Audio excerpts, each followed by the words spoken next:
ایران امریکہ کے مذاکرات پاکستان میں شروع ہو چکے۔ ان مذاکرات کی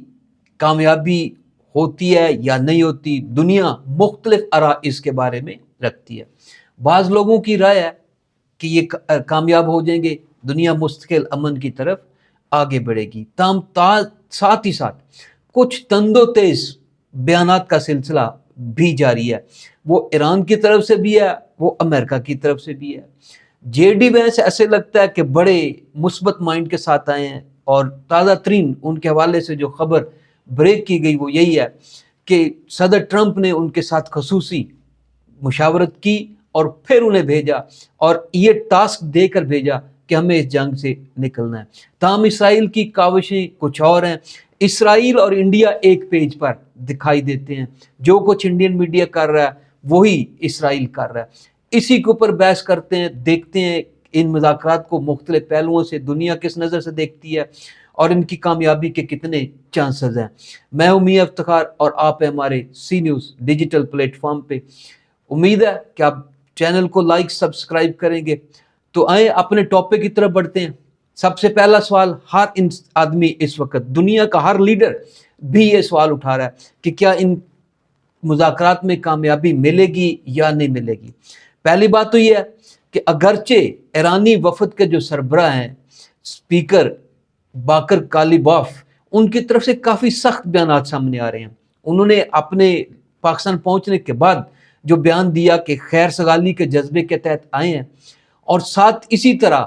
اور بہت ساری چیزیں انہوں نے کہیں، لیکن ان کو اگنور کیا جا سکتا ہے کیونکہ دس از اپیرنس۔ میرا خیال ہے کہ دونوں گھر لڑ لڑ کے کافی جو ہے نا پنجابی میں کہتے ہیں نا کہ رج چکے ہیں،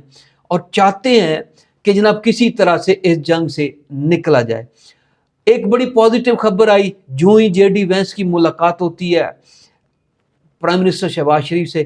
ویلکم کرتے ہیں وہ انہیں پرائم منسٹر ہاؤس کے اندر، پورے وفد کے ساتھ ملتے ہیں، اور جے ڈی وینس کوشش کرتے ہیں، امید ظاہر کرتے ہیں کہ اس سے اچھا رزلٹ نکلے گا۔ ساتھ ہی ایک بڑا دعویٰ کیا گیا رائٹرز کی جانب سے کہ جناب امریکہ نے جو ایران کے اثاثے منجمد تھے ان سے پابندیاں ہٹا لی ہیں۔ نو ڈاؤٹ کچھ دیر کے بعد وائٹ ہاؤس حکام کی طرف سے اس کے اوپر تردید سامنے آئی، لیکن یہ خبر کہیں نہ کہیں پائی جاتی ہے کہ یہ کام جو ہے وہ چل رہا ہے، اس کے قطر میں یا دوسری جگہوں پہ جو اثاثے تھے ان کو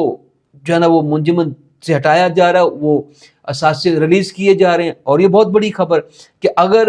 باضابطہ مذاکرات سے پہلے دونوں وفود کا سطح پر اگر کچھ اس طرح کی پیش رفت ہوتی ہے تو اس سے جو سوال ہم نے شروع میں اٹھایا تھا کہ اس کا نتیجہ کیا نکلے گا، اس کو ہم پہلے ہی کہہ سکتے ہیں کہ ان کا نتیجہ پازیٹیو نکلے گا۔ اور جو خصوصیات اب تک فیلڈ مارشل اور شہباز شریف صاحب نے ظاہر کی ہیں مختلف معاملات کے اندر، وہ یہ ثابت کرتی ہیں کہ انہوں نے اس معاملے کو کسی نہ کسی طرف کسی نہ کسی رخ بٹھا کر لیں گے، پھر ہی دم لیں گے، ادروائز یہ رکنے والے نہیں ہیں۔ پہلے جتنا منفی پراپوگنڈا کیا گیا، جے ڈی وینس کے پاکستان کی سرزمین پر پاؤں رکھنے سے پہلے تک انڈین میڈیا یہ پراپوگنڈا کرتا رہا کہ انہوں نے جہاز واپس موڑ لیا، وہ ناراض ہو گئے ہیں، پاکستان نہیں آ رہے، پاکستان آنے کی انہوں نے تردید کر دی ہے اور مذاکرات نہیں ہونے جا رہے۔ اس طرح کا پراپوگنڈا اس انڈین میڈیا کی طرف سے کیا گیا، انتہائی بچگانہ، کہ پاکستان اور انڈیا کی آپس کے کلیش کو انہوں نے سامنے رکھا، نہ کہ یہ رکھا کہ دنیا اس وقت کتنی مفلوج ہے، معاشی لحاظ سے، توانائی کے لحاظ سے،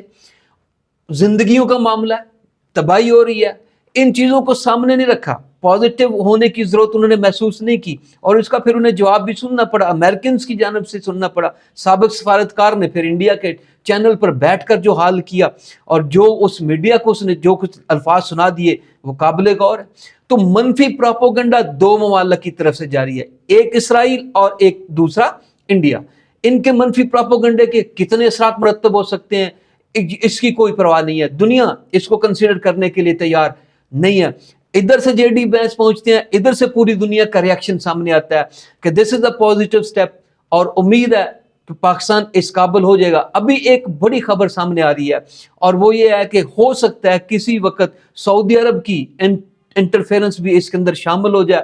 اور ہو سکتا ہے شہزادہ محمد بن سلمان اور ان کے حوالے سے خبر دے رہے تھے, انٹرنیشنل میڈیا دے رہا ہے کہ وہ پاکستان کا رخ کر سکتے ہیں. کسی وقت یہ بڑی خبر جو ہے نا سامنے بریک ہو سکتی ہے کہ یہ دائرہ کار وسیع ہو سکتا ہے, تاکہ جو خلیجی ممالک کو خطرات ہیں ان سے ہی بچا جائے, اور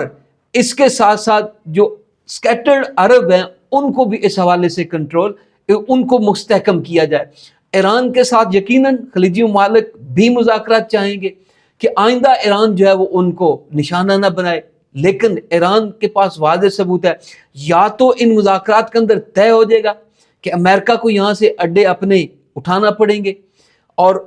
جو اب تو خیر اس حالت میں ہے کہ امریکہ شاید خود بھی اس کے اوپر غور و فکر کر رہا ہو. ابنائے ہومز کا معاملہ ہے وہ اوپن ہو جائے گی, اس کا کوئی ایسا ایشو نہیں بنے گا, وہ ایران یقیناً کھولے گا, اور کھلنا بھی چاہیے تاکہ دنیا کو جو مشکلات کا سامنا ہے اس سے نکلا جائے. تو بہرحال یہ مذاکرات شروع ہوئے, کئی خدشات بھی ہیں, کئی امکانات ہیں, اور کئی امیدیں بھی ان سے وابستہ ہیں. پاکستان اپنی پوری کوشش کر رہا ہے کہ ان کو کسی نہ کسی طرح ہر طرح سے کامیاب بنایا جائے, اور امید بھی کی جا سکتی ہے کہ یہ مذاکرات پاکستان کامیاب کرانے میں کامیاب ہو جائے گا. اگر ایسا ہو جاتا ہے,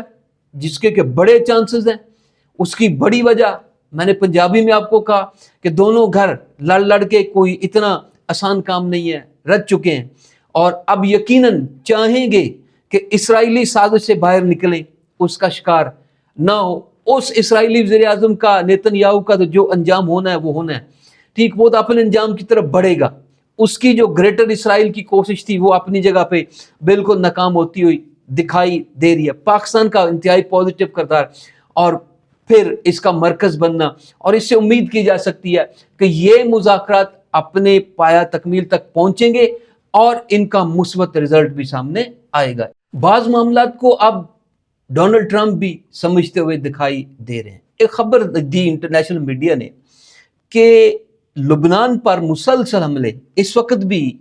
اسرائیل کر رہا ہے اور اس کے اندر شہادتیں بھی ہو رہی ہیں. تو ان حملوں کی وجہ سے لبنان کے وزیر اعظم نے پاکستان کے وزیر اعظم سے رابطہ کیا. پھر انٹرنل رپورٹ یہ ہے کہ ادھر سے ڈونلڈ ٹرمپ سے رابطہ کیا گیا ان مذاکرات سے پہلے, اور ڈونلڈ ٹرمپ اچھا خاصا ناراض ہوئے نیتن یاہو کے ساتھ کہ جب ہماری بات ہوئی اور آپ نے پھر بھی اس کے بعد بھی حملے جاری رکھے. تو نیتن یاہو نے آگے سے آئیں بائیں شائیں کی, جس کے نتیجے میں رپورٹس یہ ہیں کہ ٹرمپ خاصے سخت لہجے میں سامنے پیش آئے اور انہوں نے بالکل واضح کر دیا کہ جناب آپ نے ہمیں اس جنگ کے اندر جو ہے نا پھنسایا اور پھنسانے کی کوشش کی. یہ وہ باتیں ہیں جو ان مذاکرات سے پہلے, کیونکہ ایرانی وفد جو ہے اس نے آنے کے لیے یہ میڈیا کے مطابق یہ شرط رکھ دی تھی کہ پہلے اس معاملے کو سیٹل کیا جائے. تو اس معاملے کے سیٹل ہونے کے بعد جب انہیں ڈیڈ شوٹ کروایا گیا کہ ڈونلڈ ٹرمپ ول ٹیک ایکشن, تو اس کے بعد ایرانی وفد یہاں تک پہنچا. تو یہ ساری وہ چیزیں ہیں جو ان مذاکرات سے پہلے طے ہوئیں, لہذا اب امید لگائی جا سکتی ہے کہ جناب یہ مذاکرات جو کامیاب ہوں گے, اور ڈونلڈ ٹرمپ کی طرف سے ایسے جیسچر سامنے آ رہے ہیں جن سے یہ محسوس ہو رہا ہے کہ وہ چاہتے ہیں کہ یہ جو مذاکرات ہیں وہ کامیاب ہوں. اب مجھے دیجیے اجازت, ملاقات ہوتی ہے اگلے ویلاگ کے.